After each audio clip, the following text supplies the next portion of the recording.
Hello guys, কেমন আছেন সবাই? আশা করি আপনারা সবাই ভালো আছেন।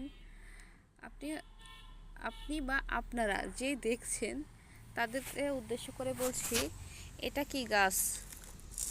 আপনারা দেখলেই হয়তো বুঝতে পারছেন ফুলটা দেখে। এটা হচ্ছে যে রজনীগন্ধা রজনীগন্ধা ফুলের একটা স্টিক বেরিয়েছে। হ্যাঁ বন্ধুরা, এটা আমি বেশ কিছুদিন হচ্ছে এই প্লাস্টিকের জারে বসিয়েছিলাম। কয়েকটা স্টিক আমি স্টিক বলতে কি, এটা তো পেঁয়াজের কন্দ মতন, তো আমি 2-4টে বসিয়েছিলাম। এই গাছে এখানে একটা হয়েছিল। এই গাছ ফুলটা আপাতত নেই এখানে, শুকিয়ে গিয়েছে। আর এই ফুল স্টিকটা নতুন এসেছে, তো এটা আমার একদম নতুন গাছ। তো সেখান থেকে স্টিক আসছে। এখানে খুব বেশি আমার কাছে মাটি নাই। আমি সবসময় যে গাছই লাগাই অল্প মাটিতে এই সমস্ত গাছ লাগানোর চেষ্টা করি।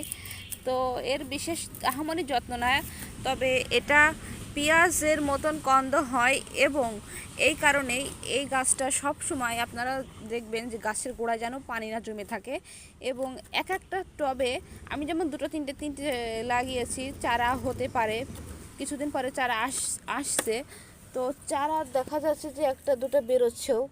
তো এই রকম করে যদি এইভাবে আপনারা লাগান, তাহলে আমি বলবো এই গাছের যত্ন বিশেষ একটা টবে কিংবা একটা এই টাইপের আপনারা টব বলতে পারেন, এইরকম একটা টবে শুধুমাত্র একটা গাছ লাগাতে হবে। একের বেশি গাছ লাগানো যাবে না, তাতে গাছের গ্রোথ কম পাবে। এবং এই গাছটা ফুল কিন্তু একটাই দিবে, একটার গাছে একটা করে ফুল দিবে। পরবর্তীকালে দেখা যায় যে যদি আপনারা একটা গাছে যদি ফুল দিচ্ছে, একই টবে যদি অনেকগুলো ফুল গাছ থাকে, তাহলে কোনো ফুলই বেশ ভালোভাবে গ্রোথ করতে পারে না।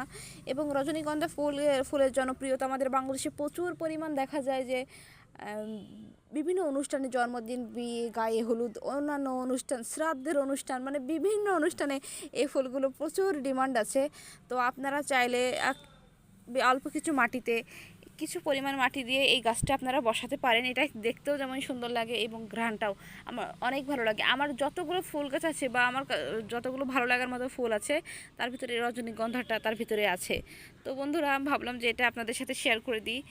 আর যদি আপনাদের ভালো লাগে তাহলে অবশ্যই একটা লাইকস দিবেন, সাবস্ক্রাইব করবেন আমার চ্যানেলটি, এবং আপনাদের ভালো লাগলে এটা শেয়ার করবেন। আর না করলে না করতে পারেন, প্রবলেম নেই। আমি আসলে শখবশত ভিডিও বানাই।